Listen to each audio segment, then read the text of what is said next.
Bonjour à tous et à toutes, nous sommes sur Twitch ainsi que sur YouTube et sur toutes vos plateformes de podcast habituelles.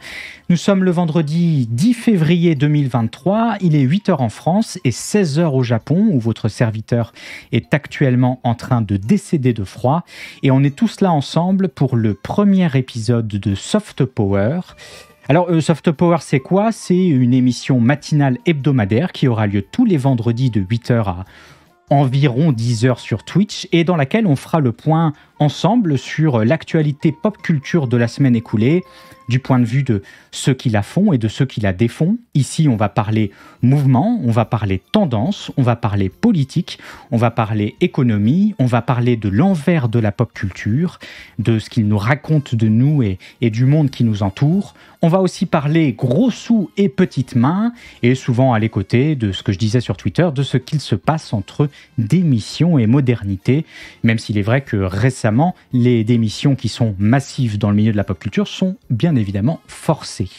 Alors, peut-être que si vous êtes intéressé plutôt par le plan secret de Kang le Conquérant dans la phase 5 des films Marvel ou par le renouvellement infernal de Dexter pour 3 nouvelles séries, Showtime, il faut le laisser partir. Il est mort, il faut le laisser partir. Si c'est plutôt ce genre de contenu-là qui vous intéresse, si c'est ce genre de contenu que vous recherchez, c'est pas forcément ici que vous trouverez votre bonheur. Non pas que je m'interdise d'en parler de temps en temps, si demain on a un nouveau jeu vidéo Mass Effect qui sort, il est possible que je fasse une émission entière dessus avec ma casquette et ma gourde floquée au logo du jeu et en pleurant toutes les larmes de mon corps. Mais pour ce qui est de parler des œuvres de pop culture elles-mêmes, il y a déjà des tonnes de chaînes qui en parlent et parmi celles-ci, il y en a au moins quelques-unes qui le font très bien. Donc on va prendre un chemin un petit peu différent et de toute façon l'émission sera amenée à s'améliorer chaque semaine en fonction de vos retours.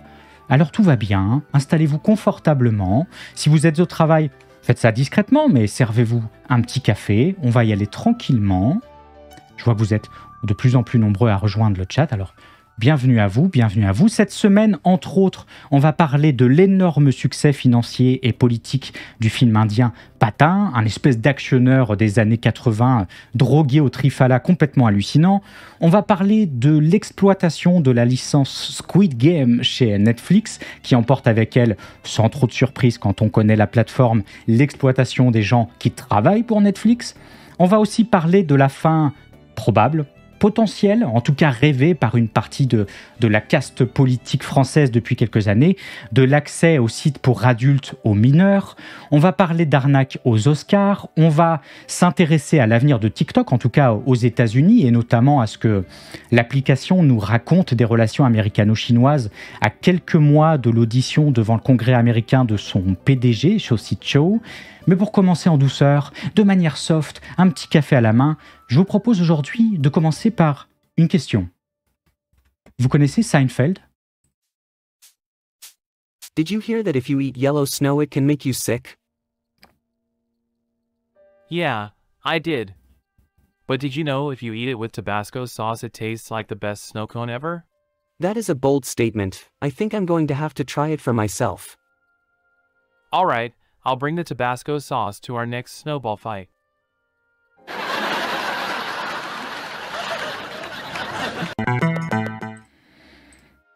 Alors oui, vous allez me dire, Lex et moi, qu'est-ce que c'est que ça ? Ça, c'est pas Seinfeld, ça, c'est dégueulasse. Et vous auriez à moitié raison.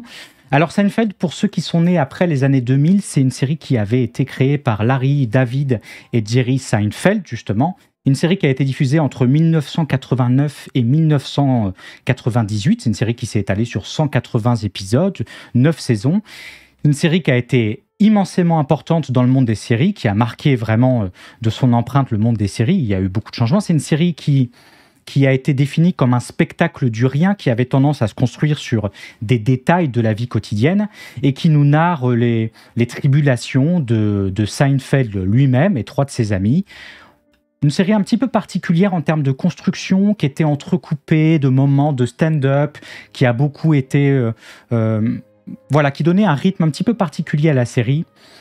C'est une série qui a beaucoup été reprise, qui a beaucoup été déclinée dans le temps, qui est évidemment devenue un objet culturel à part entière. Et la voilà revenue avec le truc affreux que vous venez de voir, qui s'appelle Nothing Forever, généré depuis mi-décembre par une intelligence artificielle, les amis, sur Twitch, où on suit Larry, Fred, Yvonne et Cackler, 4 personnages comme dans la série originale, avec un aspect qu'on pourrait définir comme ressemblant aux jeux vidéo des années 90, aux jeux vidéo PC, et pas les meilleurs, et qui a la particularité d'être, comme je vous le disais, généré par une intelligence artificielle, et notamment d'être écrite par une intelligence artificielle 24 heures sur 24, 7 jours sur 7, notamment en utilisant la technologie GPT-3 de la société OpenAI, technologie dont vous avez beaucoup entendu parler récemment avec la chatbox ChatGPT, qui a fait pas mal parler d'elle, qui vient d'être, entre guillemets, terriblement investie par Microsoft pour son moteur de recherche Bing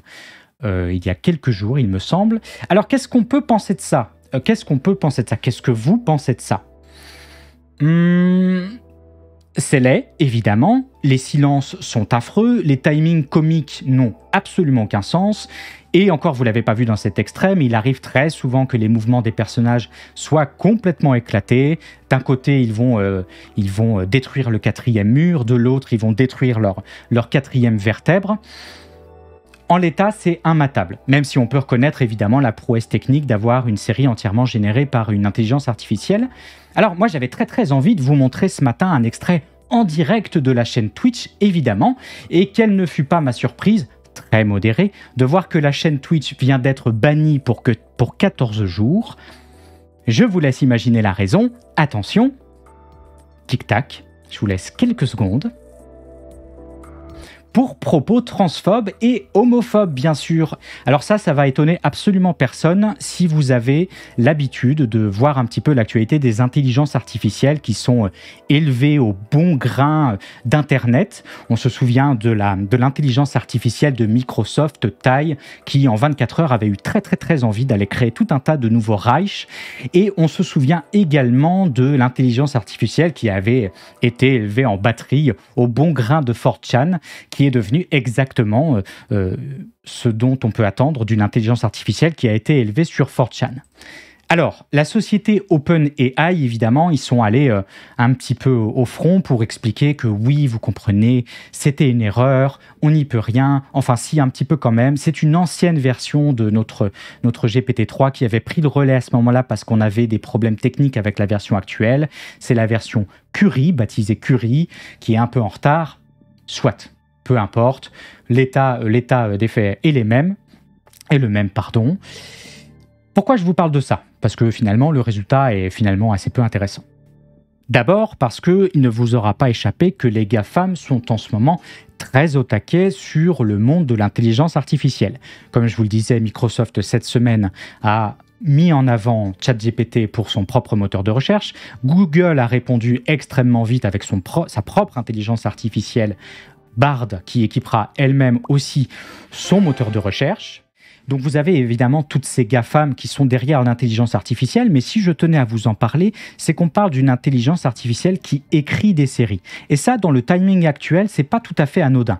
On est probablement, très certainement, à quelques semaines d'une nouvelle grève massive des scénaristes américains. Alors, petit flashback, on remonte pour ceux qui suivaient un peu l'actualité entre novembre 2007 et février 2008. La Writers Guild of America, pardonnez mon accent anglais, un important syndicat, peut-être le plus important des syndicats de scénaristes américains, s'était mis en grève pour obtenir une mise à jour des contrats suite au changement du monde des séries.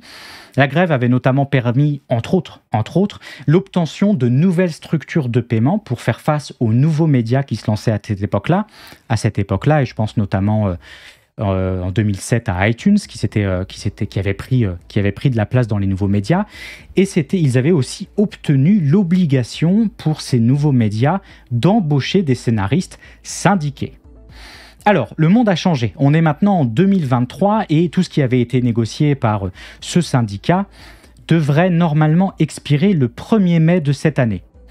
On est dans une situation en 2023 où les contrats sont toujours précaires. Ils l'étaient déjà beaucoup à l'époque, ils le sont d'autant plus maintenant. On est toujours loin des paiements de la télévision où les contrats sont déjà précaires.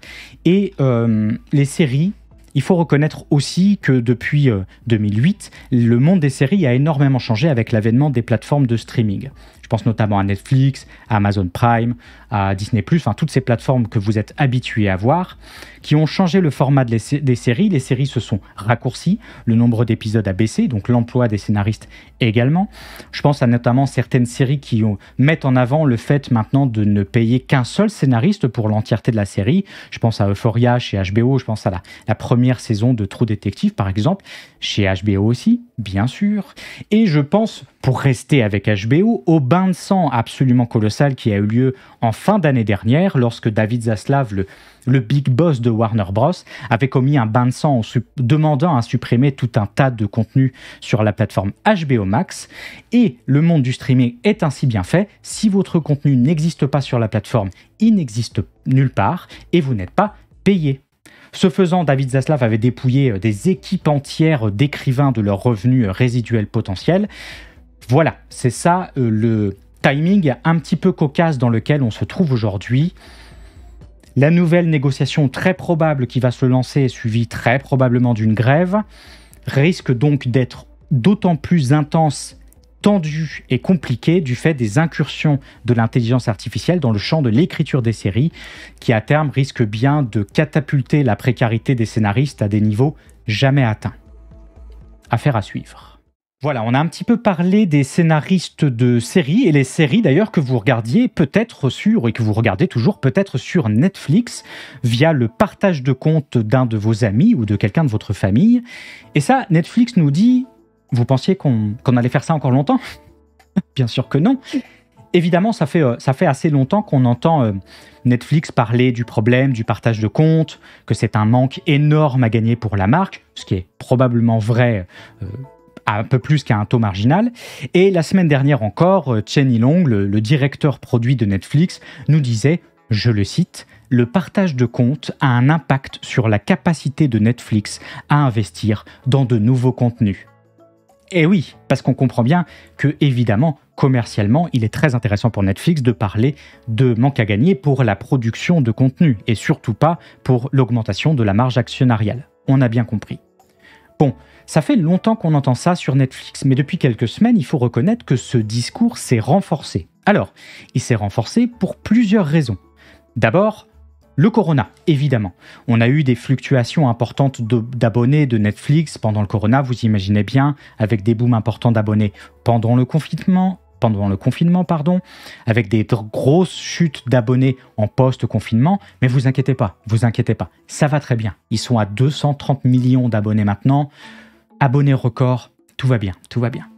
Ensuite, on a eu le départ de Reed Hastings, le cofondateur de Netflix, qui était très anti-publicité, qui était pour une ouverture du service au plus grand nombre, pour qu'un maximum d'abonnés fleurissent sur Netflix, et qui vient donc de partir. Bon, ça c'est un peu la légende. Hastings, c'est aussi le promoteur du test de Keeper, qui donnait aux managers Netflix la capacité de licencier très facilement les employés, et qui était aussi connu pour être un éliminateur de congés maladie et de vacances. Le plaisir, mais bon, soit, ça fait partie des raisons. Et puis, il y a aussi une question de changement de cap. On change de cap sur Netflix, le marché est arrivé à une certaine maturité, et il n'est pas question de multiplier par 10 le nombre d'abonnés dans les 10 années à venir, mais bien de rentabiliser sur les abonnés déjà abonnés à la plateforme, ou en tout cas qui suivent déjà les contenus de la plateforme. D'où la stratégie qui s'est renforcée de cibler le partage des comptes. Alors, ça s'était fait un petit peu en cachette, jusqu'à une mise à jour accidentelle du centre d'aide de Netflix Chili, de Netflix Costa Rica et de Netflix Pérou par erreur. On apprenait donc que les comptes restaient partageables au sein de la même famille, mais qu'il fallait revendiquer une sorte d'emplacement principal. C'était pas très clair, Netflix annonçait devoir passer par les adresses IP, l'activité du compte, des identifiants d'appareils. Et puis pour s'assurer que l'appareil n'était pas bloqué par le service, il fallait utiliser le Wi-Fi de l'emplacement principal, regarder Netflix au moins une fois tous les 31 jours, Bref, une méthodologie très lourde que le magazine Forbes décrit comme immensément lourde. Et puis, évidemment, les internautes ont commencé à poser tout un tas de questions. D'accord, Netflix, mais qu'est-ce qui se passe si je suis hospitalisé? Qu'est-ce qui se passe si je dois déménager à court terme, aller quelque part? Et puis, Netflix, qu'est-ce qui se passe si, imaginons que ce soit possible. Qu'est-ce qui se passe si pendant 31 jours, il n'y a rien d'intéressant sur ta plateforme? Ça peut arriver, ça peut même arriver assez souvent. Qu'est-ce qui se passe dans ces eaux-là? Alors Netflix a évidemment rapidement répondu à ça en disant « Attendez, on a mis à jour par erreur, ça c'est plus du tout d'actualité. Ça c'est un beau rétropédalage, un rétropédalage comme on aimerait en voir plus souvent de la part d'industriels ou même simplement de gouvernements avec des projets de réforme retraite, un bon rétropédalage qui fait plaisir. Et Netflix nous dit non, mais ça c'est la vieille version, il n'est plus question de ça, ne vous inquiétez pas, on ne va presque rien changer. » Et ça, c'était jusqu'à il y a 3 jours, puisque Netflix Canada, Netflix Nouvelle-Zélande, Netflix Portugal et Netflix Espagne ont mis à jour, ont déployé officiellement le partage de comptes payants. Alors, il y a toujours cette histoire d'emplacement principal. Vous allez choisir votre emplacement principal, c'est votre maison, c'est votre lieu de travail, c'est vos toilettes, et vous allez définir ça et vous allez pouvoir profitez pleinement du service Netflix dans le cadre de votre emplacement principal. Si vous souhaitez partager votre compte à des membres de la famille qui sont ailleurs ou à vos amis, vous devrez prendre l'abonnement standard ou l'abonnement premium, c'est donc impossible avec les abonnements basiques, et payer évidemment un petit surplus de frais. Un surplus qui s'élève à 8 $ au Canada et en Nouvelle-Zélande, à 6 $ en Espagne et à 4 $ au Portugal. Eh ben dis donc. Et vous pourrez partager à 2 personnes au maximum. Ben voyons. Voilà, Netflix officiellement va écouter les commentaires d'un petit peu tout le monde. Ils vont s'adapter en fonction des retours, même si on imagine que tout ça, c'est particulièrement bien taillé, bien fait, et ça a été bien discuté par les équipes marketing. Quand est-ce que ça va se développer en France? On ne sait pas trop, on ne sait pas exactement quand est-ce que ça va se développer en France. Le magazine Time nous révèle qu'une lettre a été envoyée aux actionnaires courant janvier pour leur signifier que d'ici fin mars, les services de partage de comptes payants devraient être rentrés en vigueur. Donc on s'attend à ce que ça rentre effectivement en place, que ce soit mis en place en tout cas en France dans les jours à venir, dans les semaines à venir, un petit peu comme ça du jour au lendemain. On verra. Évidemment, ça pose bien sûr quelques questions. Ça pose des questions en ce qui concerne la transformation de toutes ces personnes qui regardaient les licences Netflix sans vraiment payer l'abonnement. On parle de plus de 100 millions de foyers dans le monde avec des comptes partagés et Netflix espère évidemment en transformer une partie signifiante, une bonne partie. À plus forte raison que la situation est d'autant plus compliquée pour Netflix que ce partage des comptes payants, lui, n'existe pas dans la concurrence. Les autres services concurrents n'ont pas de restrictions, en tout cas pour le moment, ils y viendront, vous inquiétez pas. Mais ça peut être un petit peu tendu pour le service, même si vous inquiétez pas. Encore une fois, ils vont très bien. Heureusement, Netflix va pouvoir compter sur ces grandes licences pour conserver des gens qui vont s'abonner au service. Ces grandes licences Netflix qui sont... ou One Piece par exemple.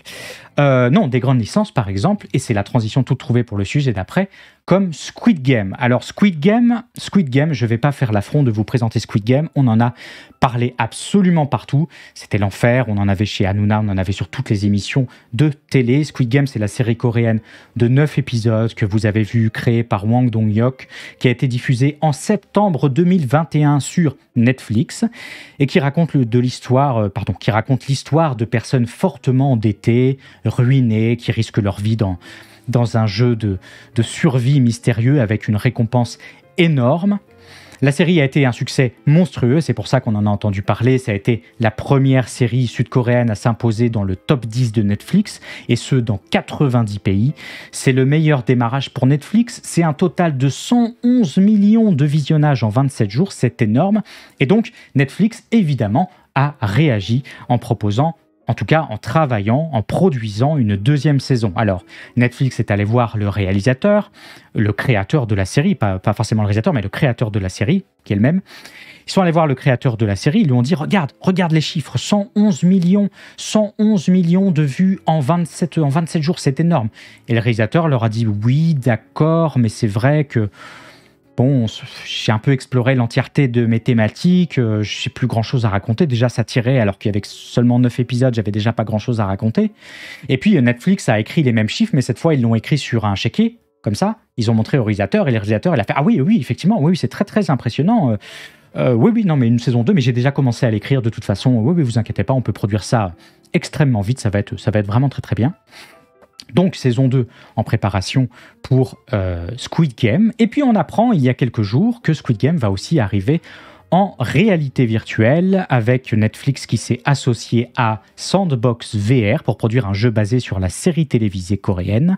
À partir de fin 2023, série télévisée qui n'est pas télévisée d'ailleurs, série Netflix, à partir de fin 2023, on pourra affronter d'autres joueurs dans les lieux emblématiques de la série.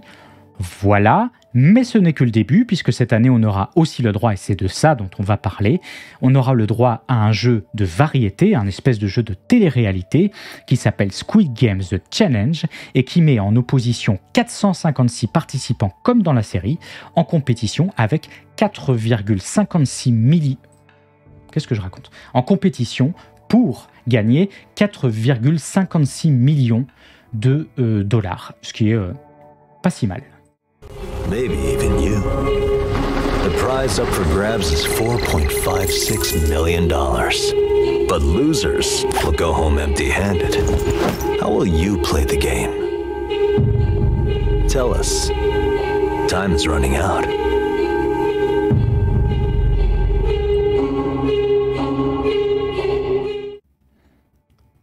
Voilà, bon, le plaisir évidemment de se faire absolument démolir cette émission pour les droits d'auteur, pas de problème, on commence à avoir un petit peu l'habitude sur Twitch et sur YouTube évidemment.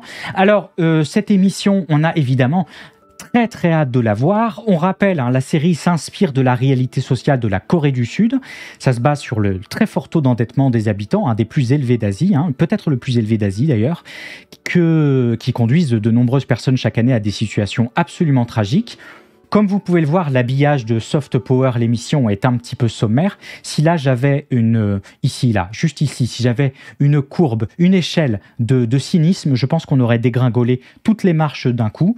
Surtout que la série porte évidemment un petit propos anticapitaliste. Ceux qui l'ont vu s'en souviennent bien. D'autant plus que son genre, le Battle Royale, et ça, pour ceux qui ont vu la vidéo de Bolche Geek sur YouTube, s'en souviennent, que le genre du Battle Royale porte en son sein un peu ce gène de l'anticapitalisme. Donc, retrouver ça évidemment en réalité virtuelle et en jeu de variété sur Netflix, ça peut faire rire très jaune. Mais peut-être que ça va être très bien. Peut-être que ça va être très très bien. Ça va être très bien. C'est pas tout à fait ce que nous raconte le magazine Variety, qui nous donne un petit peu plus d'informations sur les conditions de production de ce nouveau show Netflix autour de Squid Game. Et on va notamment parler du premier jeu. Alors pour ceux qui ont vu la série, vous vous souvenez que le premier jeu de Squid Game, c'est un espèce de 1, 2, 3 soleil, avec un gigantesque robot qui vous fait face comme ça, qui vous tourne le dos, et vous avancez en 1, 2, 3 soleil, et à chaque fois que le robot se retourne pour voir qui bouge. Si vous bougez, il a la possibilité de vous tuer instantanément. Alors Netflix reprend ce jeu sans les meurtres, évidemment. Encore que, c'est discutable. Les candidats ont été parqués pour faire ce jeu dans un hangar près de Londres, un hangar qu'on définit comme absolument glacial. Tous les candidats ont été réveillés à 3h30 du matin pour participer à cette épreuve. C'est absolument formidable. Ils sont restés sur le plateau pendant plus de 6 heures et certains candidats disent avoir même attendu sans bouger pendant 30 minutes, avoir dû attendre sans bouger pendant presque 30 minutes, pour finalement se voir au bout de 6 heures catapultés dans leur chambre sans repas parce que le tournage avait pris trop de temps. Alors, ça peut vous sembler pas trop grave, etc. Sauf que le magazine Rolling Stone en remet une petite couche et il nous dévoile que 10 participants au moins se sont effondrés dès le premier jour et que les médecins qui avaient été appelés à plusieurs reprises sur le plateau le qualifient carrément de zone de guerre avec des blessures et des candidats blessés qui se sont accumulés au fil des jours.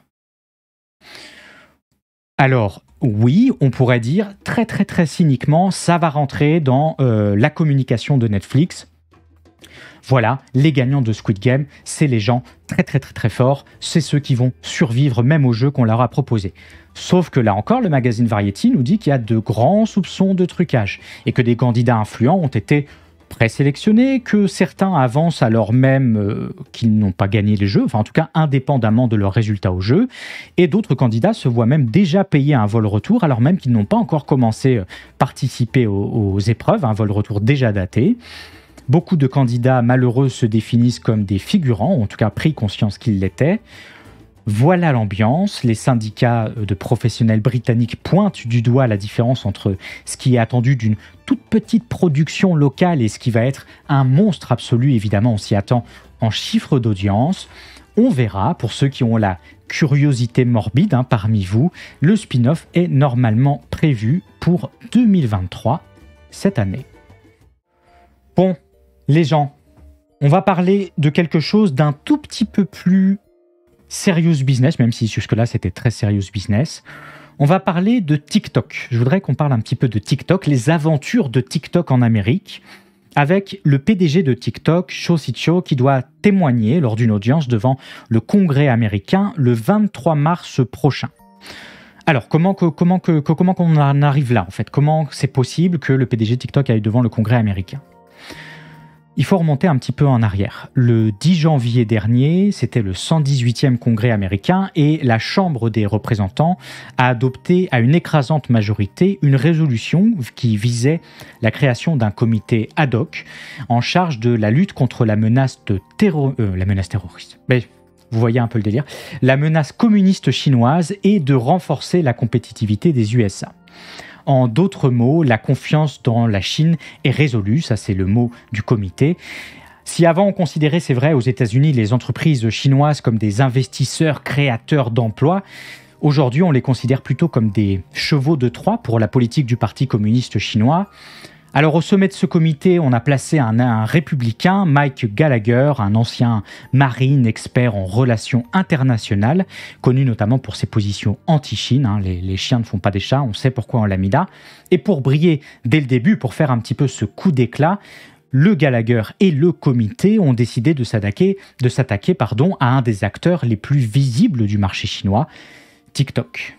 Alors, qu'est-ce qu'on reproche exactement à TikTok? Eh bien, évidemment, d'avoir permis au Parti communiste chinois, par l'intermédiaire de ByteDance, l'entreprise derrière TikTok, d'accéder aux données des utilisateurs américains. La pression, elle est d'autant plus forte pour s'occuper du cas TikTok qu'en parallèle du travail du comité, la Commission des affaires étrangères américaine, de la Chambre des représentants en tout cas, prévoit de voter le mois prochain un projet de loi visant à simplement bloquer l'application sur le territoire américain. Il faut savoir que c'est déjà le cas pour TikTok, qui est interdit sur les appareils gouvernementaux, étatiques, militaires au niveau fédéral. Il faut savoir que c'est également le cas pour plus de la moitié des États américains, au niveau de tout ce qui est gouvernemental. Et on a eu récemment, cette semaine d'ailleurs, une déclaration du gouverneur du Texas, Greg Abbott, qui ordonnait aux agences d'État d'interdire TikTok sur les appareils gouvernementaux texans. On se souvient d'ailleurs de mémoire que Donald Trump en 2020 avait déjà essayé de supprimer TikTok, mais qu'il avait été bloqué par un juge fédéral. Pourquoi est-ce qu'on en reparle aujourd'hui? Parce que l'affaire prend beaucoup d'ampleur, évidemment, avec l'amoncellement de ce comité, avec la création de ce comité, mais surtout parce que les tensions économico-politiques avec la Chine se sont accélérées ces derniers mois. On craint que la Chine utilise fortement TikTok comme une arme de soft power, et même l'avènement de ce que certains appellent déjà une guerre froide culturelle. Et puis surtout, l'administration Biden est un petit peu pied au mur. Elle est obligée elle est forcée à agir rapidement et fortement à la question de TikTok à l'approche des élections de 2024 dans un pays où tous les derniers sondages nous montrent que le ressentiment envers la Chine a presque doublé depuis 10 ans, pour dans certains sondages atteindre 82% de ressentiment dans la population américaine. Alors évidemment, chez TikTok, on se félicite officiellement de cette audience devant le Congrès américain. On se félicite d'avoir l'occasion de répondre aux préoccupations des Américains concernant leur sécurité nationale. Officieusement, c'est pas déjà le même délire, évidemment. Quelle est la porte de sortie pour TikTok officieusement ? On apprend dans les lignes du magazine The Guardian que l'administration Biden examine depuis des mois une proposition de TikTok de restructuration de ses opérations pour limiter le contrôle, l'influence de la Chine. L'idée, c'est un projet d'accord d'atténuation. La version américaine de TikTok serait placée sous un conseil d'administration de 3 personnes, composé de cadres américains soumis au gouvernement américain. TikTok a déjà dépensé 1,5 milliard en retirant ses opérations américaines du contrôle de Biden et elle a même ouvert un centre de transparence où des spécialistes américains scrutent jour après jour le code informatique de l'application pour s'assurer que l'algorithme ne sert pas de propagande chinoise au public américain. Parce que c'est ça, la peur fondamentale, c'est que la Chine fasse exactement du soft power. C'est que la Chine se serve de TikTok pour manipuler les vidéos que vous pourriez voir, que vous voyez peu de vidéos critiques du système chinois, que vous voyez tout d'un coup beaucoup de vidéos critiques du système américain. C'est ce genre de peur intrinsèque à l'application TikTok qui aujourd'hui effraie un peu les États-Unis. Est-ce que les opérations de TikTok, les premières avancées de TikTok, les premiers pas de TikTok envers le gouvernement américain suffiront ? Rien n'est moins sûr dans un tel climat de défiance et il est possible que le sujet TikTok aux États-Unis s'accélère d'un coup durant les prochaines semaines et les prochains mois à l'approche des élections. On verra. Et on n'oublie pas évidemment, pour terminer, qu'en Europe, une étude de 2020 sur le commerce avec la Chine soulignait que la moitié des investissements chinois en Europe et un tiers des participations financières européennes en Chine avaient été étiquetées comme problématiques, notamment en ce qui concerne l'informatique de pointe, les données sensibles et les infrastructures critiques. De quoi poser en Europe aussi dans les années à venir la question de TikTok. Bon les gens, c'est un petit peu trop sérieux tout ça, alors on va parler de choses un petit peu plus légères. Pas vraiment, mais on va parler un petit peu récompense, on va parler prix, on va parler des Grammy Awards et on va parler des Oscars. Alors les Grammy Awards, c'était dimanche dernier à Los Angeles. Pour ceux qui ne savent pas, les Grammy Awards, ce sont les équivalents des Oscars, mais pour le monde de la musique. Comme chaque année, le prix de la chanson de l'année est toujours une compétition assez rude. On avait Taylor Swift cette année, on avait Adele, on avait Beyoncé. Mais c'est finalement Bonnie Raitt de 73 ans avec son titre Just Like That, une espèce de petite country lancinante qui s'écoute très bien, qui a gagné le prix de la chanson de l'année. On a eu Samara Joy qui a remporté celui de la nouvelle artiste. Le meilleur album pop revient quant à lui à Harry Styles pour son... Harry, je ne prononcerai pas en anglais, Harry's House. Et puis, ne vous inquiétez pas, bien sûr, Beyoncé va très bien. Elle a gagné 4 nouveaux trophées, la meilleure chanson R&B, la meilleure prestation vocale R&B, le meilleur enregistrement dance et le meilleur album électro-dance. Elle va très bien puisqu'elle devient l'artiste la plus couronnée des Grammys avec 32 trophées. On peut dire qu'elle a fini les Grammys, voilà, elle a littéralement fini le jeu. Tout va bien pour elle. Alors, pourquoi je vous parle des Grammys ? Parce que quand même, quelques points aujourd'hui qui témoignent de notre nouvelle façon d'écouter de la musique. Cette année, que ce soit Anita, Lato, Munilang, Omar Apollo, on peut considérer que la catégorie nouvelle artiste est assez phagocytée, mais plutôt dans le bon sens du terme, si on peut le dire, par les artistes qui avaient été nommés par TikTok comme faisant partie des artistes émergents sur la plateforme. Alors, évidemment, c'est pas exactement nouveau. On se souvient qu'on avait découvert Justin Bieber sur YouTube, on se souvient qu'on avait découvert Shawn Mendes sur Vine, mais c'est vrai qu'au Grammy Awards, on peut voir chaque année la prise en importance de TikTok dans l'écosystème musical et la façon dont sont façonnés les succès et nos écoutes, notre consommation de la musique après coup. On sait aussi que depuis quelques temps maintenant, les labels, plutôt que de faire le tour des petites salles de concert, vont plutôt attendre sagement que vous ayez déjà un petit peu percé vous-même sur Internet. Et évidemment, TikTok est une plateforme de prédilection pour ce genre de choses. Et puis, au-delà de TikTok, il faut en parler, le jeu vidéo. le jeu vidéo. Alors, le jeu vidéo Grammy Awards, c'est pas exactement nouveau. En 2022, Charlie Rosen et Jake Silverman ils étaient repartis avec le meilleur arrangement pour Meta Knight Revenge, une reprise du jeu Kirby Superstar. Mais c'est la première fois cette année qu'on a une vraie catégorie dédiée aux jeux vidéo pour les bandes originales de jeux vidéo. Et cette année, on avait Austin Wintory en liste, mais bien évidemment, Lex, qu'est-ce qui t'arrive? Austin Wintory en liste pour le jeu Alien Fireteam Elite. On avait Stéphanie Economou pour Assassin's Creed Valhalla, le DLC, Dawn of Ragnarok de mémoire. On a eu Bear McCreary, l'inénarrable Bear McCreary qu'on retrouve absolument partout maintenant sur le jeu Call of Duty Vanguard, mais ça y est, c'est la fatigue qui nous frappe. On a eu Richard Jacques pour les Gardiens de la Galaxie et Christopher Tin pour le jeu Old World. Et c'est finalement Stéphanie Economou qui a gagné le Grammy Award de la meilleure bande originale de jeux vidéo pour la bande originale donc de Assassin's Creed Valhalla, son DLC, Dawn of Ragnarok, une bande originale qui est hallucinante de qualité, qui est excellente. Je vous invite à écouter au moins, à minima, le thème principal du jeu qu'elle a composé avec Einar Selvik, qui est épique à souhait, qui donne très envie de jouer au jeu. Et une fois que vous avez joué au jeu, vous avez très envie de l'arrêter, évidemment. Mais en tout cas, un peu de plaisir de reconnaître enfin le jeu vidéo Grammy Awards et notamment les bandes originales de jeux vidéo. On rappelle que le jeu vidéo aujourd'hui, c'est 200 milliards de dollars de chiffre d'affaires en 2022. Selon Global Games Market Report, c'est la première source de divertissement pour ceux qui sont nés notamment entre 1995 et 2010.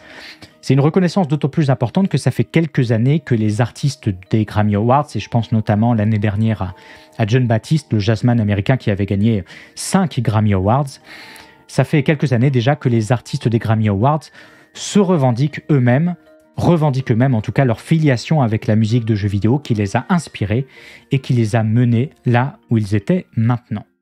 Je vous propose les gens qu'on continue avec les récompenses, qu'on continue cette fois-ci avec les Oscars.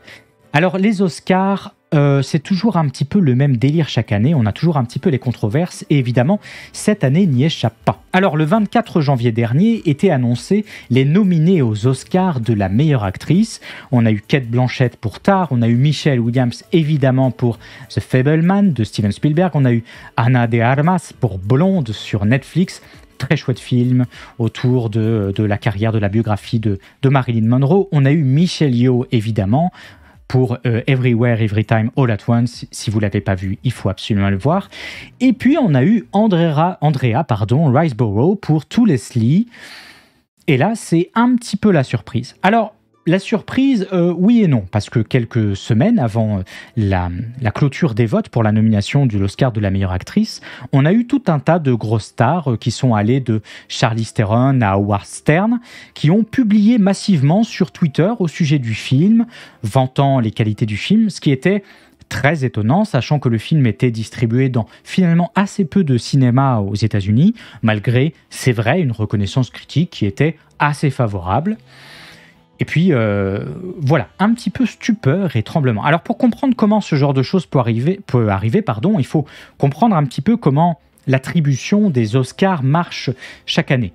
Il faut savoir que l'Académie des arts et des sciences et du cinéma, c'est une organisation pro qui est vouée à l'amélioration et à la promotion du monde du cinéma, et c'est elle qui remet chaque année les Oscars.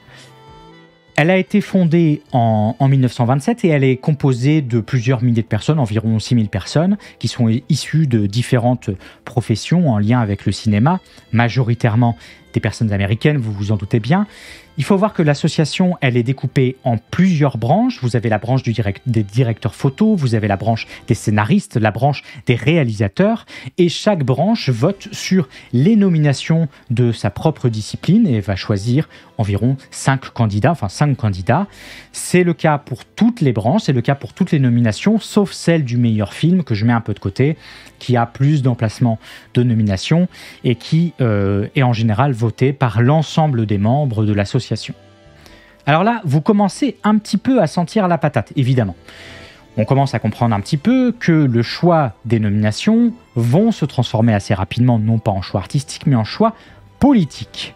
On fait campagne pour la nomination, on fait campagne pour un film, on fait campagne pour un meilleur acteur, on fait campagne pour une meilleure actrice. En 2016, le magazine Variety estimait que les studios dépensaient entre 3 et 10 millions de dollars pour faire pression sur les nommeurs de l'association. On choisit alors les candidats non pas en fonction de leur qualité, en tout cas pas que, on ne les choisit plus en fonction de leur qualité, si tant est que c'est déjà été le cas un jour, on les choisit en fonction de leurs liens, des affiliations que vous avez avec eux. N'oublions pas que la majorité des membres de cette association vivent à Los Angeles, donc évidemment, lorsqu'ils vont aller à la boulangerie là acheter une omelette de fromage et qu'ils vont discuter, au fait, oh mais George Clooney, mais t'es là, mais comment tu vas, etc., ça va bien. Ils vont pouvoir parler de leurs connaissances communes, ils vont pouvoir parler de leurs histoires de coucherie, de leurs petits tracas du quotidien, ils vont pouvoir parler des éventuels nominés aussi aux Oscars, j'allais dire aux Awards, mais aux Oscars évidemment. Et puis, on choisit aussi un candidat en fonction de son éligibilité, si on le prononce mieux. Est-ce que le film va plaire? Est-ce que, par exemple, la meilleure actrice est charismatique à l'écran? Est-ce qu'elle est charismatique en dehors de l'écran? Et puis aussi la question fondamentale, absolument fondamentale, du narratif autour du film. Et ça ne concerne pas exactement le film lui-même. Quand Green Book, il y a quelques années, le film Green Book avait été nominé aux Oscars, il tombait bien politiquement. Lorsque le film Black Panther a été nominé aux Oscars, il tombait bien politiquement. Lorsque le film Avatar est tombé aux Oscars, il tombait bien politiquement. On se souvient qu'en 2017, notamment, il y avait eu tout un narratif autour de la rivalité entre deux films qui avaient été Moonlight d'un côté et La La Land de l'autre. Moonlight de Barry Jenkins, si vous l'avez vu, excellent film de Barry Jenkins, et La La Land, que moi j'ai beaucoup aimé quand même, de Damien Chazelle.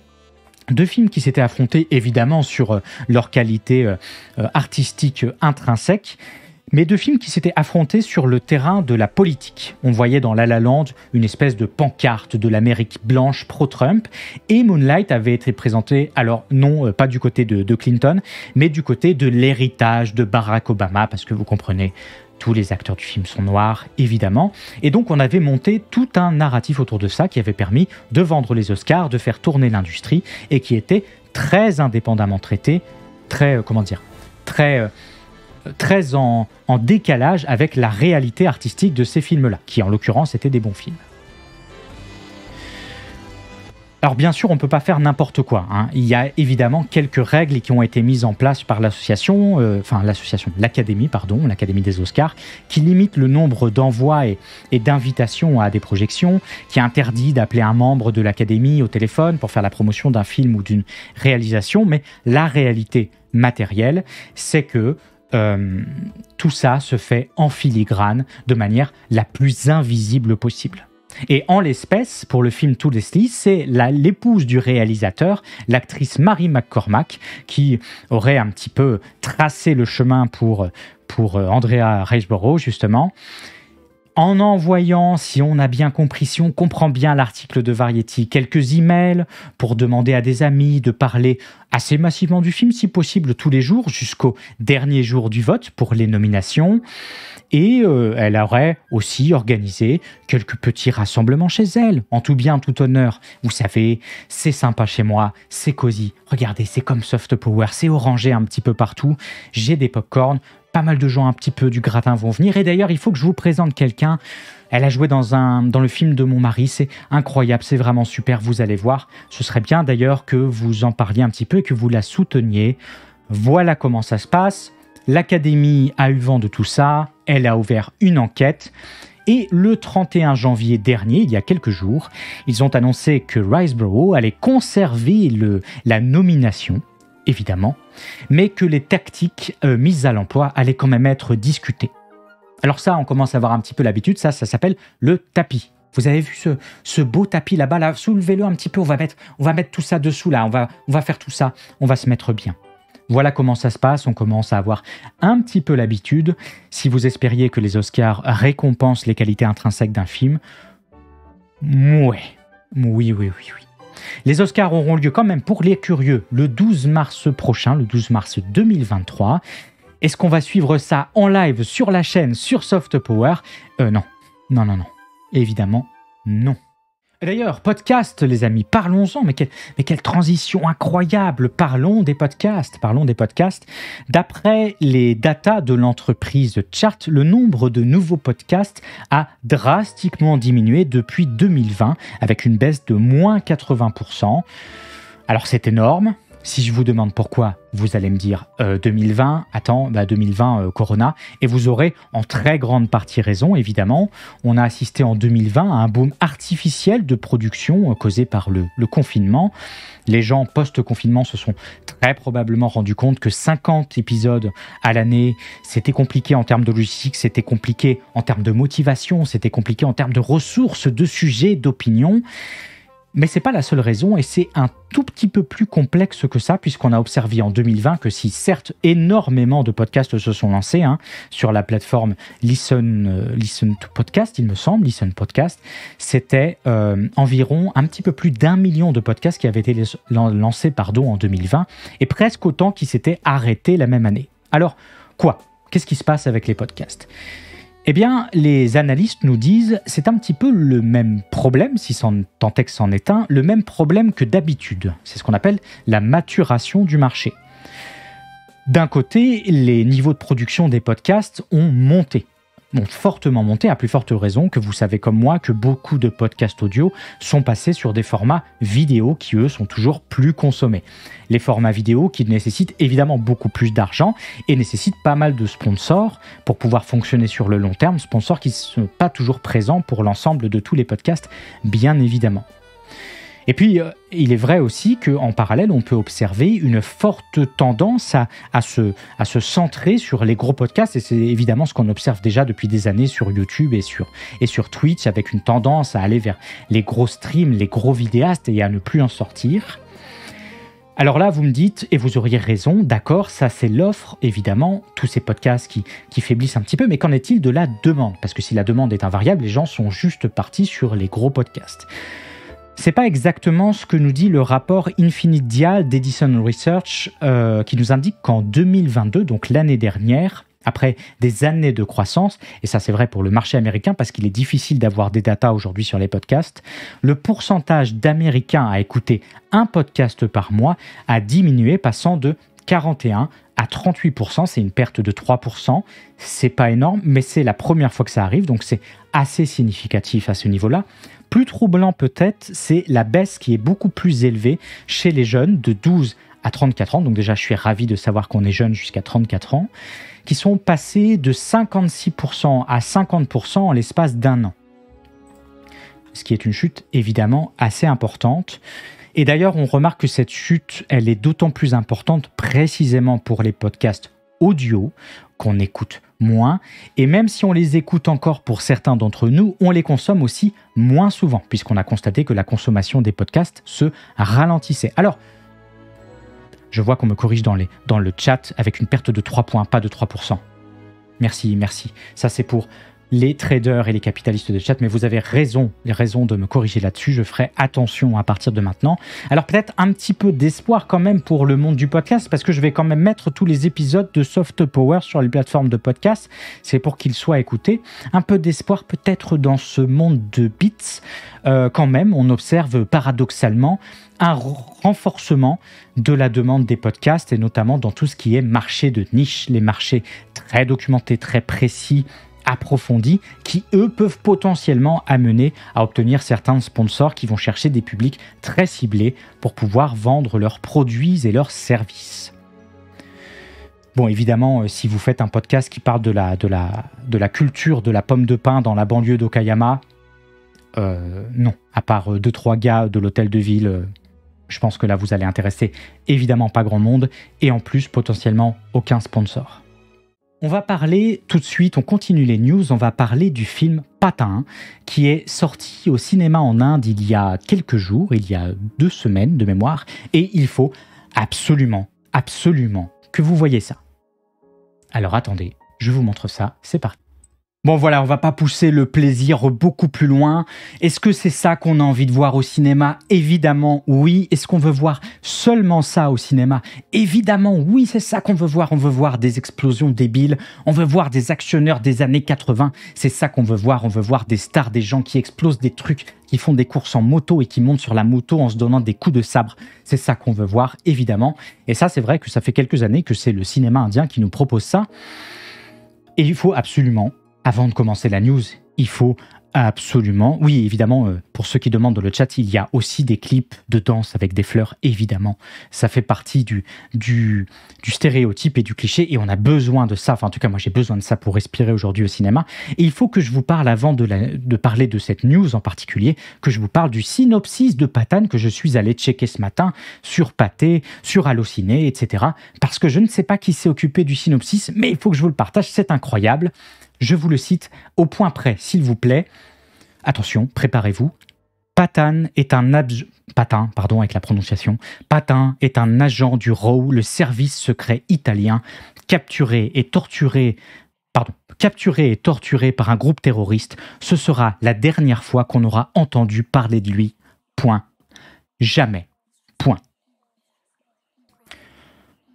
Voilà le synopsis qui est présenté sur les sites français, le synopsis officiel, à croire que personne ne l'a relu, un synopsis qui ne veut absolument rien dire, qui est donc ce Pathaan, qui est donc ce Jamais également, qui se présente en fin de synopsis.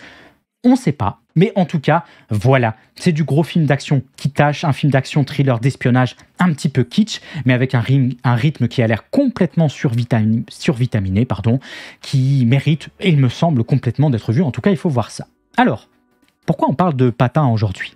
Ce qu'il faut bien comprendre, c'est que les enjeux autour de la sortie de ce film-là en Inde étaient tout à fait colossaux. D'abord, c'était un enjeu personnel. La star du film, que vous avez pu voir dans le trailer, Shah Rukh Khan, c'est probablement l'acteur le plus célèbre du cinéma de Bollywood. Je vous rappelle, Bollywood, c'est la plus grande industrie de cinéma au monde. C'est pas Hollywood, c'est Bollywood. Hollywood est même pas deuxième. En deuxième, c'est Nollywood, c'est l'industrie cinématographique du Nigeria. Vous avez déjà vu un film du Nigeria dans votre vie? Non. Ça, les amis, c'est la définition parfaite du soft power.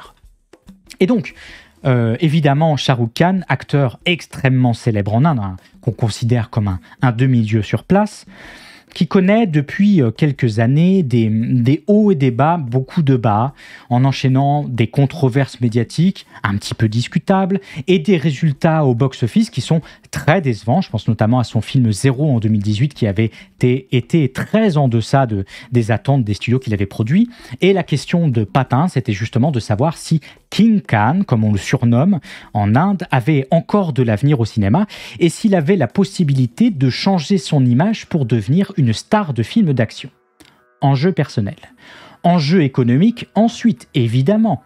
Depuis le Covid, le Corona, encore, on va parler du Covid jusqu'à la fin des temps.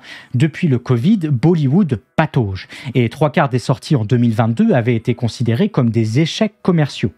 Ajoutez, comme en Europe, comme aux États-Unis et comme au Japon, à l'énorme boom des plateformes de streaming, on se retrouve un petit peu dans un marasme idéologique où on se trouve dans, on nous raconte un long narratif à une époque où c'est la fin de Bollywood, de ses intrigues obsolètes, de stars vieillissantes, et dans une période également où il faut rappeler que sa petite sœur, Kollywood, pour l'Inde du Sud, prend de plus en plus d'ampleur. C'est dans ce cadre que tous les regards, évidemment, étaient tournés vers Pathaan.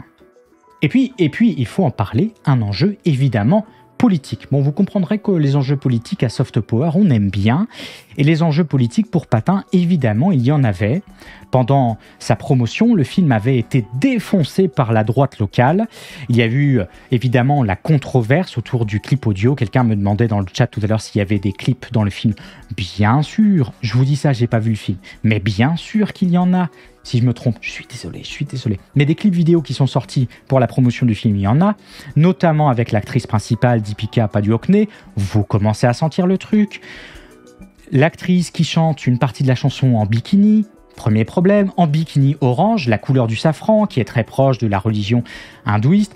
Deuxième problème, à tel point que le ministre de l'Intérieur, Lord Gérald Darmanin local, bien évidemment, Lord Gérald Darmanin local, qui est Madi Pradey, le ministre de l'Intérieur, qui a appelé au boycott du film pendant toute la campagne de promotion de celui-ci. Alors, je vous ai dit premier problème parce qu'il n'y a pas que cette histoire de controverse. Il y a aussi la représentation qu'on se fait de Bollywood en Inde, c'est-à-dire cette image de bastion laïque qui va lutter parfois fortement contre le nationalisme religieux qui s'est intensifié dans certains coins de l'Inde ces dernières années. Et puis, il y a aussi la question de l'acteur principal, Shah Rukh Khan, qui a dévoilé il y a maintenant des bonnes années sa confession musulmane, et dans un pays où la droite hindouiste est encore assez forte, vous imaginez bien que ça fait évidemment son petit scandale en soi, et que la droite locale aimerait beaucoup que le film se crache, que le film se soit craché, pour pouvoir enfin se débarrasser de cette effigie. Effigie de l'acteur d'ailleurs, et affiche du film qui avait été cramée dans les rues pendant des semaines et des semaines, pendant toute la promotion du film. Alors, qu'est-ce qui se passe dans cette Inde incroyablement polarisée, comme absolument tous les pays du monde par ailleurs? Qu'est-ce qui se passe? Pathaan est un succès énorme au box-office. Et quand je dis un succès énorme, c'est un succès monstrueux. Le célèbre Regal Cinéma de Mumbai est plein du matin au soir. Pathaan est le 4e film le plus rentable des films indies. C'est le 7e film le plus rentable des films indiens, puisque n'oubliez pas qu'il y a une différence, c'est qu'il y a tout un tas de langues et de variétés de cultures en Inde. C'est de loin le plus gros film de Shah Rukh Khan. C'est plus de 10 milliards de roupies, c'est environ 100 millions, 110 millions d'euros de mémoire. Et c'est un succès évidemment personnel pour Shah Rukh Khan, c'est un succès économique pour tous les studios qui ont investi pour le cinéma de Bollywood, et c'est évidemment un succès politique pour toute l'idéologie, entre guillemets, en tout cas tous les soutiens de Bollywood, pour tout ce que peut raconter ce cinéma plus progressiste, etc. en Inde. Pour ceux qui sont intéressés, Pathaan en France est visible depuis le 25 janvier dernier. Alors, il fait partie d'un cinématique univers de thriller d'espionnage. C'est le 4e film. Voilà, si vous voulez mater les premiers, vous pouvez. Ils sont un peu dans la même veine, avec des actionneurs, de l'action un petit peu partout. Enfin, ça ne change pas beaucoup. Si vous voulez les regarder dans l'ordre, vous avez, avec une prononciation absolument désastreuse, Ekta Tiger, vous avez Tigers in the Eye en 2e, et vous avez le film War en 3e. Et puis vous avez un nouveau film encore, une suite de ce cinématique univers, on est chez Marvel, avec Tiger 3 qui est en post-production et qui devrait sortir en fin d'année. On va parler de sites pour adultes. On va parler de sites et de films pour adultes. Puisque vous avez, j'imagine que la news ne vous a pas échappé, Le Parisien nous a appris il y a quelques jours, dans son édition du 5 février, que le gouvernement français allait présenter enfin son plan qui était teasé depuis des années pour exiger des sites pour adultes qui vérifient bien l'âge des internautes avant de voir le contenu. Alors, ça fait des années qu'on en parle, c'est une espèce de marotte des gouvernements de droite, des gouvernements libéraux, excusez-moi, je me perds un petit peu dans les termes. Évidemment, on avait réfléchi à comment traiter la question de l'accès des films pour adultes, des sites pour adultes, aux mineurs. On avait pensé à tout un système de carte bancaire, la piste de la carte bancaire. Vous vérifiez la validité de votre carte avec des micro-paiements, ça permet d'attester la possession d'une carte bancaire et donc de votre âge. Cette piste, elle a été annulée. Non, ce qu'on nous explique aujourd'hui, c'est que la piste qui a été la plus retenue, et celle qui va être retenue, c'est l'idée d'une application que vous allez installer sur votre smartphone. Alors, ne fuyez pas, vous avez raison de fuir, c'est exactement ce que vous imaginez. La CNIL nous explique un petit peu comment ça va marcher. Je vous explique un petit peu. Lorsque vous souhaitez consulter un service ou un site en ligne dont l'accès est soumis à une limite d'âge, vous allez avoir besoin de signer. Attendez, j'arrête cette news, encore un raid, mais tout le monde me raid. Silaosa, mais incroyable, tous les copains qui raident, mais ça c'est vraiment le plaisir. J'espère que vous allez bien. Silaosa, tout le monde, si vous ne connaissez pas la chaîne, Silaosa, c'est stream international à La Réunion. N'hésitez pas à les suivre. Si je dis que vous étiez à La Réunion, alors que vous n'êtes pas à La Réunion, je suis vraiment désolé, mais il me semble que vous êtes à La Réunion. Voilà, allez soutenir les copains, c'est le plaisir. Merci à eux pour le stream. Et je continue, je perds mes mots. Je continue la news et je vous reparle de l'émission après pour ceux qui viennent d'arriver. On parlait de l'accès des films et des sites pour adultes aux mineurs. Donc, Vous allez avoir besoin, le site pour adultes va vous demander un document à signer par un tiers de confiance. Un tiers de confiance, c'est pas vos amis évidemment, c'est pas non plus les membres de votre famille, vous imaginez bien. Le tiers de confiance, c'est une banque, c'est votre fournisseur d'énergie et c'est évidemment aussi vos fournisseurs d'accès Internet, c'est Orange, c'est SFR, c'est Bouygues, c'est Free.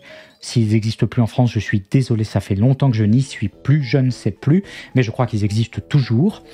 Et eux, ils vont pouvoir attester de votre âge en fonction, évidemment, des contrats que vous avez conclus avec eux. Alors, vous fournissez votre document à ce tiers de confiance. Le tiers de confiance atteste de votre âge. Mon client a bien plus de 18 ans. Vous remettez le document au site auquel vous voulez avoir accès et le site valide enfin, en fonction de votre âge, votre possibilité d'accès ou non.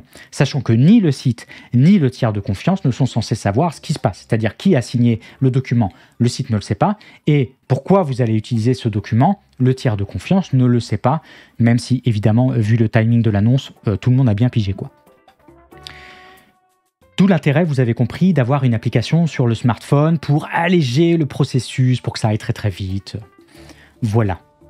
Bon, maintenant qu'on a dit ça, évidemment, ça pose des milliards de questions. Alors, il y a la question un petit peu tricky. Il y a la question du « d'accord, mais est-ce que ce serait pas bien quand même qu'on fasse un petit peu avant des études sur la question de l'effectivité de l'impact des sites pour des films pour adultes sur des mineurs ?» Parce que vous n'êtes pas sans savoir que la recherche sur ces questions-là n'est pas hyper développée, que c'est toujours une question très compliquée, elle est éthiquement compliquée, et finalement on se retrouve avec un petit peu dépourvu de recherche, à faire un petit peu d'impératifs moraux, à utiliser un petit peu des impératifs moraux pour pouvoir justifier des cadres législatifs derrière, ce qui est toujours un petit peu compliqué et qui donne une base légale un tout petit peu floue pour pouvoir derrière générer de l'adhésion, puisqu'on rappelle, le principe de l'état de droit, c'est de générer de l'adhésion au système de règles en place. Mais admettons, ça c'est la question un petit peu touchy, on en pense ce qu'on veut, et je suis évidemment un petit peu d'accord avec tous ces problèmes de moralité, mais admettons. La question, ensuite, il y a tout un tas de questions techniques. Qu'est-ce qu'on fait des sites pour adultes qui ne se plieront pas à la législation française? Qu'est-ce qu'on fait? On les bloque par les fournisseurs? On les laisse continuer? Est-ce qu'on ne pousse pas justement les mineurs à aller sur des sites plus obscurs qui ne demandent pas cette restriction? Est-ce qu'on va aller sur des sites avec des vidéos plus de niche et donc des vidéos encore plus problématiques qu'elles ne sont déjà pour les films pour adultes? Et puis aussi, qu'est-ce qu'on fait de toutes les plateformes grises? Qu'est-ce qu'on fait de Twitter? Qu'est-ce qu'on fait de Reddit? Qu'est-ce qu'on fait évidemment de Telegram? Qu'est-ce qu'on fait de Snapchat? Qu'est-ce qu'on fait de toutes ces plateformes? Est-ce qu'on les interdit aussi? Est-ce qu'on demande la restriction d'âge, par exemple, pour Twitter? Ce qui n'est pas très grave, puisque bientôt, nous ne pourrons plus tweeter sur Twitter, donc tout va bien à ce rythme-là. Mais, et surtout, au-delà de ça, avec toutes ces limitations techniques, est-ce qu'on ne pousse pas les mineurs à massivement contourner les fournisseurs d'accès Internet et à passer par des VPN gratuits, qui sont encore pires pour la gestion des données? Est-ce qu'on ne part pas un petit peu là-dessus? Ça, c'est des questions qui sont très ouvertes et auxquelles le gouvernement ne répond pas. La CNIL nous répond évidemment: oui, mais vous savez, on sait qu'aucune solution pour l'instant n'est la meilleure, mais il faut quand même faire quelque chose. Oui, mais ce serait bien d'encadrer ce truc-là avant. Et puis il reste la question évidemment fondamentale, comme je viens de le voir plusieurs fois dans le chat, la question centrale de la collecte de données et des applications sécurisées. Qu'est-ce qu'on fait, puisqu'on va devoir tous y passer pour prouver notre âge, enfin, sauf ceux qui vivent au Japon, hein. Mais à part ces gens-là et les gens qui sont justement à La Réunion et qui se mettent extrêmement bien, va se poser évidemment toute la question de ces données-là. D'ailleurs, j'y pense, mais peut-être que ce serait aussi intéressant de se poser la question de l'éducation sexuelle dans les établissements, pas seulement les écoles, parce que je sais que c'est un sujet très touchy, et je sais que ce que je raconte est un sujet touchy, mais c'est vrai que c'est une vraie question à se poser, puisque de toute façon, les jeunes vont se confronter aux films pour adultes, qu'on en veuille ou pas, qu'on limite ça ou pas, ils vont y arriver évidemment. Enfin, vous savez comme moi comment fonctionne Internet. Est-ce que c'est pas une question d'éducation à la sexualité à poser avant tout, plutôt que justement de poser des petits pansements un petit peu partout sur ce problème? Voilà, question ouverte, une question engagée pour cette dernière news de Soft Power, c'est le plaisir évidemment. Voilà. Ce que je vous propose les gens, parce qu'on a passé un petit peu les parce qu'on a passé un petit peu les news. Je vous propose qu'on fasse une toute petite pause parce que je pense que ma gorge va instantanément mourir si je continue plus d'1 minute. On se retrouve juste après. Je vous mets un petit son, un beau petit son. Vous allez aimer, promis. Qu'est-ce que je vais vous mettre? Je vous dis ça, j'ai pas choisi, mais on va voir. Est-ce qu'on se met pas un petit son doux pour rester... là, j'ai que des trucs de métal et tout, je vais pas vous mettre ça. Je vous mets un tout petit son doux et on revient juste après pour une succession de recommandations YouTube. Vous allez voir, on se fait plaisir. Il faut juste que je trouve mon écran de pause et que je mette la musique. C'est pas du tout ça que je cherchais. Tout va bien, vous inquiétez pas. Et voilà, c'est parti, je vous mets ça et on se retrouve dans 2 minutes.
Bon les amis, il est temps de reprendre un petit peu cette musique incroyable et je reviens sur l'écran de discussion qui doit être par ici.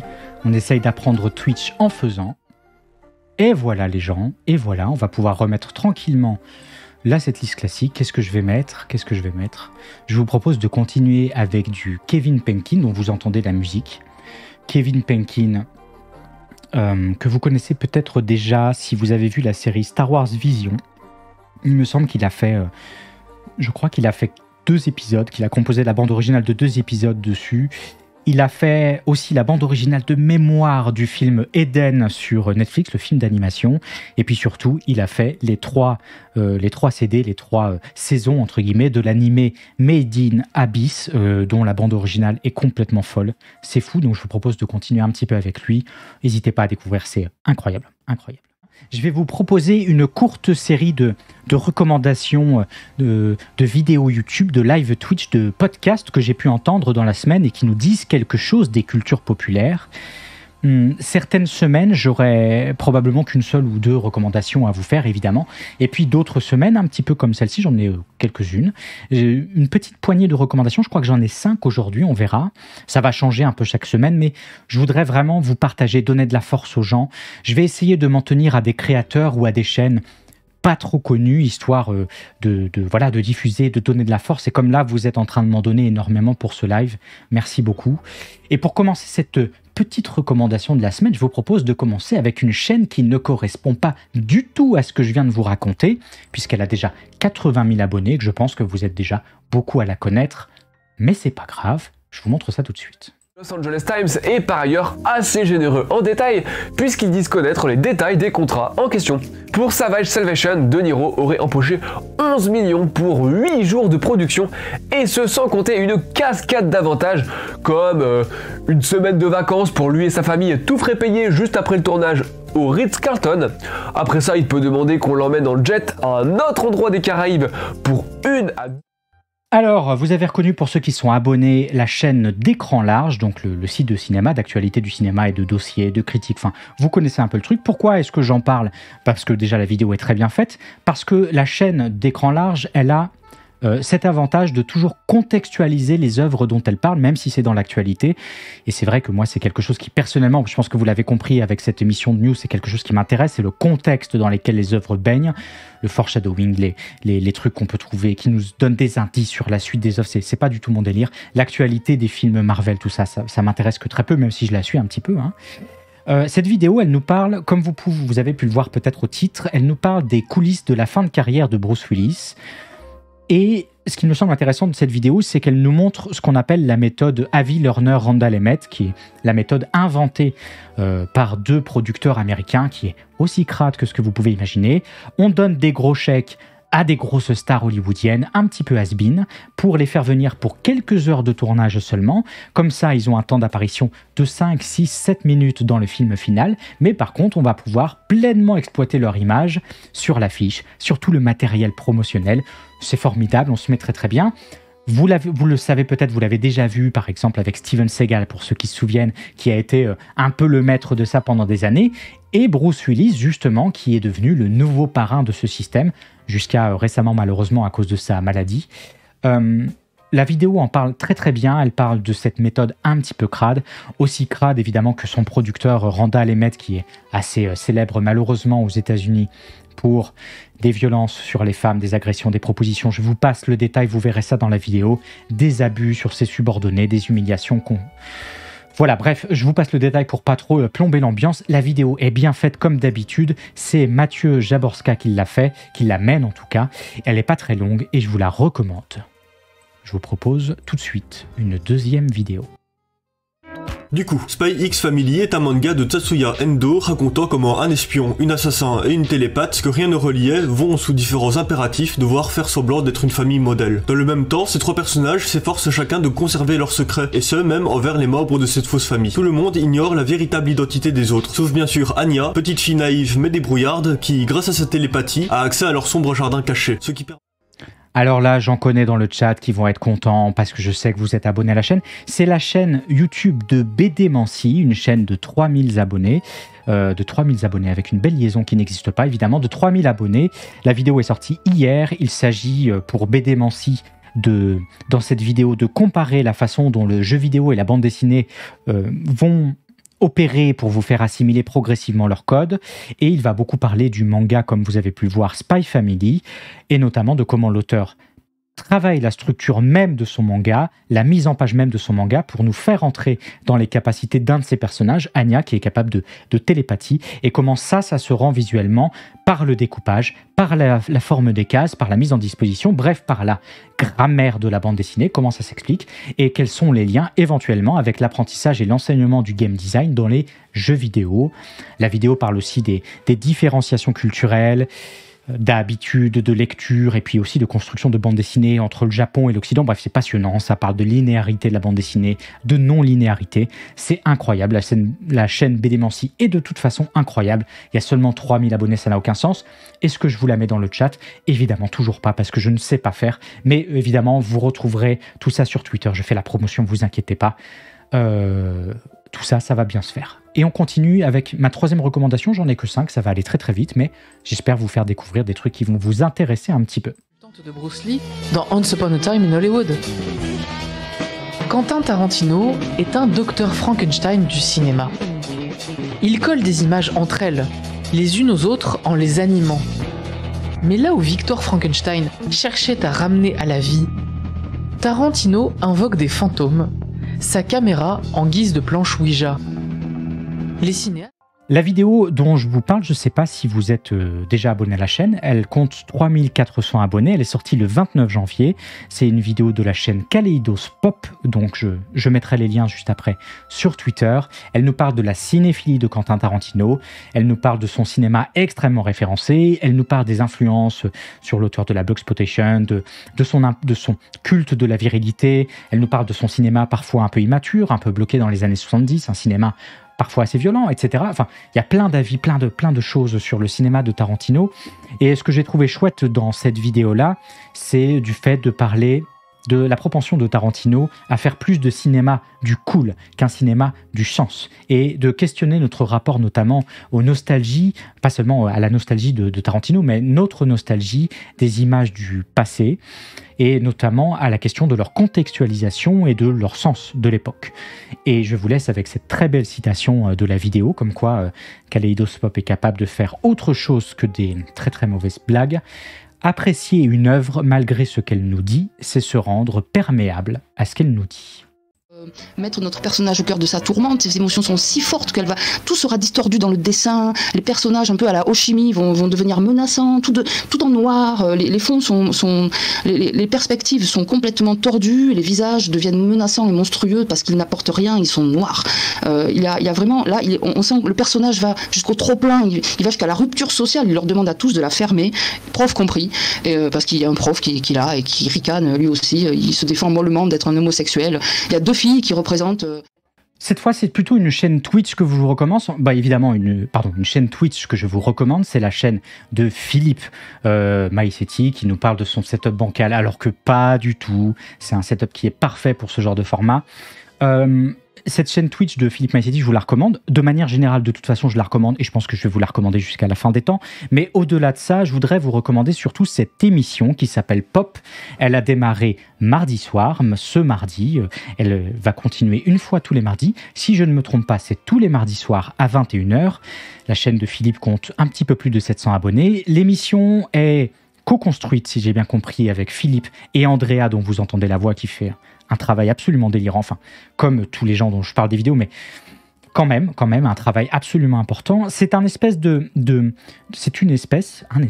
magazine, un format un petit peu nouveau pour parler de la pop culture, qui est consacré évidemment aux cultures populaires. C'est pour ça que je vous en parle, aux mangas, aux comics, aux séries, aux musiques, et qui est un enchaînement un petit peu nerveux de rubriques comme ça qui vont graviter autour d'une thématique. Donc pour cette première émission, la thématique, c'était le thème de la rencontre, et pour la prochaine émission, la thématique, ce sera le thème du voyage. Je peux en parler parce que je sais que Philippe en a parlé à la fin de son live. Voilà. J'aimerais quand même un petit peu vite fait donner mon ressenti sur ce format. C'est, de mon point de vue, quelque chose de vraiment neuf. C'est une émission qui est imparfaitement imparfaite. Ça veut rien dire ce que je dis. C'est pas du tout ça que je voulais dire en plus. C'est une émission qui est imparfaitement parfaite, où il y a un petit peu de stress, il y a un petit peu d'hésitation, il y a beaucoup de passion, tout ça se mêle, et on voyage dans des œuvres, souvent assez peu connues par ailleurs. On voyage dans des œuvres, et à travers elles, on voyage dans les personnes qui en parlent. C'est beau, c'est exigeant, on peut s'y perdre parfois. Moi, je m'y suis perdu à plusieurs reprises, mais je crois que si on accepte de se rendre un peu vulnérable, je crois que si on accepte de s'y connecter un peu, on a une expérience un petit peu nouvelle sur Twitch, en tout cas sur le Twitch francophone. Je ne sais pas pour les autres Twitch, mais quelque chose d'un peu nouveau. Et voilà, moi je suis très emballé par ce que va donner la suite de cette émission. Je compte bien y participer d'ici quelques semaines, en espérant pouvoir le faire, mais je compte bien participer de toute façon un de ces 4. J'ai très hâte de faire ça. Voilà, je vous reconseille, je vous redis, Pop sur la chaîne de Philippe Maisetti, dont je fais beaucoup trop la promotion dans ce podcast, mais c'est mérité, avec Andrea, une émission qui aura lieu tous les mardis soirs sur Twitch à 21h. Et on enchaîne avec la dernière chaîne, une petite chaîne gros cerveau. Bon, c'est un peu gros cerveau tout ça, mais on va quand même un petit peu en parler parce que ça tue. Survival.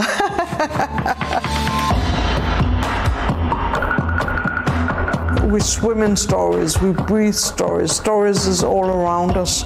We are stories. That's what constitutes us as human beings. It's the idea that you are able to kind of induce certain emotions to help you with certain tasks. On a intérêt plutôt à dilater ce qu'on appelle réalité sociale et à faire rentrer des personnages dedans. Je vous parle de quelque chose qui est là. Bon voilà, ça c'est absolument fou en qualité, mais c'est normal. C'est la chaîne Storytank qui a étonnamment seulement un petit peu plus de 4000 abonnés. Storytank, c'est fondé par un think tank européen. Alors en général, quand j'entends le mot think tank, c'est vrai que Je crois que la dernière fois que j'ai entendu le mot, j'avais encore des cheveux et ils ont tendance à tomber dès que j'entends ce mot-là. C'est un think tank européen qui réunit des scénaristes et des chercheurs. C'est coproduit par la Roumanie, c'est coproduit par la Belgique, c'est coproduit par la Pologne. Ça explique pourquoi il y a une telle qualité d'image, une telle qualité de production. Ça interroge la création des récits en ce que ça comporte d'enjeux artistiques, bien sûr, mais aussi d'enjeux anthropologiques, sociaux, politiques, prospectifs. Tout ça en liant le travail des scénaristes aux dernières avancées des chercheurs dans ce domaine. C'est propre, ça tue, c'est gros cerveau, c'est vraiment extrêmement bien. Et moi qui suis très porté par la narration et puis même par l'histoirisation, encore plus depuis que j'ai vu 3000 ans à t'attendre de Miller qui est sorti récemment au cinéma. Non, là c'est la claque, c'est magnifique, c'est beau. C'était le premier épisode de Soft Power, la première émission. Je vous retrouve la semaine prochaine pour l'épisode 2. Ce sera vendredi prochain à 8h. Cette émission est également disponible sur YouTube et toutes les bonnes plateformes de podcast. Si cette émission vous a plu, n'hésitez pas à soutenir le projet. Le plus direct et le plus important, c'est ce qu'ont fait beaucoup d'entre vous pendant ce live, c'est de suivre la chaîne Twitch, de follow la chaîne. Ça, c'est la plus grande aide que vous pouvez faire de très très loin. Oui, évidemment, de regarder un peu les lives aussi, sinon ça compte assez peu. De vous abonner à la chaîne YouTube de rediffusion. Est-elle créée? Non, évidemment, pas encore. Et de suivre le projet sur toutes les plateformes de podcast, parce que j'ai l'intention de pousser un peu l'émission sur les plateformes de podcast. Sont-elles créées, les pages? Non plus. C'est pas la maison ici. On va mettre 2 ans à créer une page Spotify, 4 ans à refaire une vidéo sur YouTube. Enfin, vous connaissez un petit peu le truc.